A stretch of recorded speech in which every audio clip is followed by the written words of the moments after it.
Why choose a Sleep Number smart bed? Can I make my site softer? Can I make my site firmer? Can we sleep cooler? Sleep Number does that. Cools up to 8 times faster and lets you choose your ideal comfort on either side. Your Sleep Number setting. Enjoy personalized comfort for better sleep night after night. It's the final days of our Black Friday sale. Recharge this season with a bundle of cozy, soothing comfort. Now only $17.99 for our C2 mattress and base, plus free premium delivery. Prices higher in Alaska and Hawaii. Check it out at a Sleep Number store or sleepnumber.com today.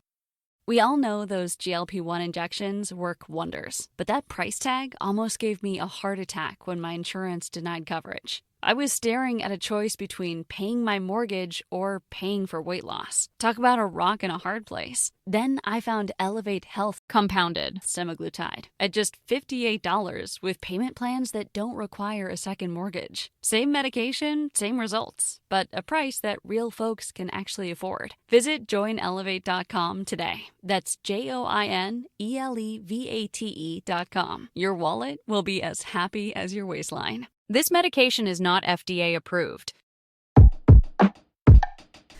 Hello, dear friends and listeners and peoples of this earth. Thank you for listening.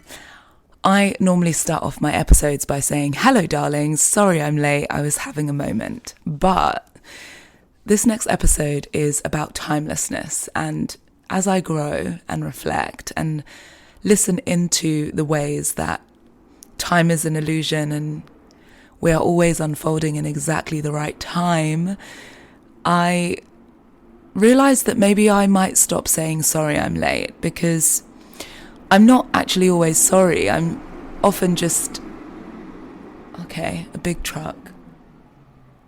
See if you can hear that in this recording.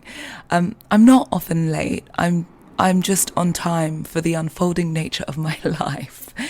And I want to trust that a little bit more. So in celebration of this episode of timelessness, I would like to say thank you for your patience, and I hope you enjoy these words. And, you know, I normally say at the end, if you've enjoyed the episode, please like, share.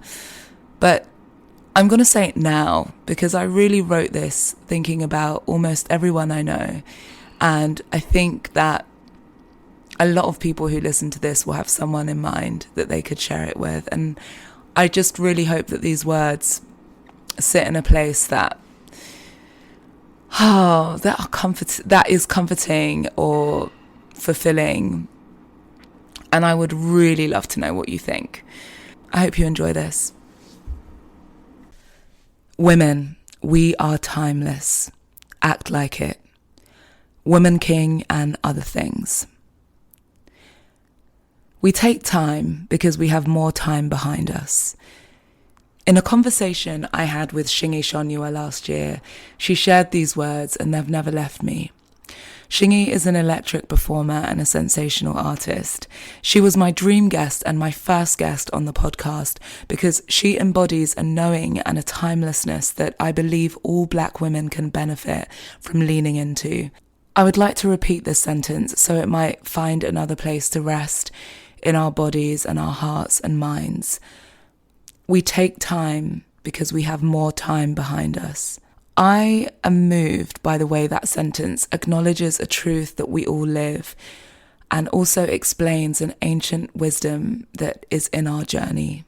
In a Western society that is obsessed with age and youth, it's no mistake that we, deeply melanated women, are afforded a kind of privilege when it comes to lines, to unforgiving gravity and delicate drying skin. But it would be too shallow to believe that glowing nature of youth begins from the outside. I believe that our lines, our roots that we have, confirm our grace through the ages. It proves that we're from an age where being alive was something to be celebrated in ceremony, in dance, in song, and in stories. Somehow I think that our unseen lines lead us back to the lines of fire and war, or defiance and love, that these lines lead us to us being here today. We are, after all, the results of our ancestors' prayers and dreams. It is also my belief that the ancient future that we have within us, that informs the depth of our love, the expansion of our minds, and the phenomenal way that we emerge from every obstacle, that all of this is part of the grand tapestry that shapes our lives. It's as though with every decade we are just getting started, but the truth is we have always been here. We have always held the ground. We have always made the homes. We have always been that constant force, too often dismissed as invisible, when without us, without the night, you would not know light. Everything is born from darkness. Life begins there. Our wombs that gave birth to humanity hold both the codes and the magic, and it's not just the darker the berry, the sweeter the fruit. It's the darkest hue that is like the reflection of the great unknown galaxies. Know thyself. I saw Woman King this week, and I was floored by many things. Epic performances, powerful and soft women, fully embodying their selves, telling stories, and every part of their souls on show. They were conjuring up a fierceness that some of us have been taught to shy away from. Don't be too strong, too loud. Don't you dare express your full range or full anger. We had been taught that if we were too much, we could scare people. We got terrified of being the angry black woman, as it might lose us a job or scare away a lover. God forbid that we express ourselves fully. And when I say we, I mean women, but specifically I mean black women, and more specifically dark-skinned black women. In parts of this film, I had moments of worry. Here we go again with the strong black woman narrative. Will we ever be seen as soft, was my fear. But before long, there were scenes with Viola bathing, resting, curls wild and free, and then soon after, they cut to girls braiding each other's hair deep in sisterhood and love, and I was seeing flashes of the world that I know with women who look just like me. The watershed moment here is dark-skinned black women in leading roles, playing dramatic characters with range and weight. And the reason I've been moved to write this piece is because this kind of production has not happened in this way, on this scale in Hollywood. Now, I have to footnote, I am not dismissing African films or even independent movies, all of which have made awesome strides to show us in stunning ways. But this scale felt significant. And what I want to highlight now is that it's 2022. It is 2022. Now, of course, we have had Black Panther. Though not female-led, this was also a significant movie for the mainstream shift, and in particular dark-skinned women in leading roles outside of the slave help narrative. And we've also had movies like Queen and Slim that gave us a beautiful love story with the softness and badass goddessness of Jodie Turner-Smith. And yes, it's been happening slowly, trickling in, but I'm just going to repeat that it's 2022 and we have always been here. And this is just now happening. The last 4 months of this year will bring us more glory. And I guess it's a great time to share the unmissable films coming up. We of course have Black Panther 2 in November that will see Michaela Cole join the already stellar cast featuring Lupita Nyong'o.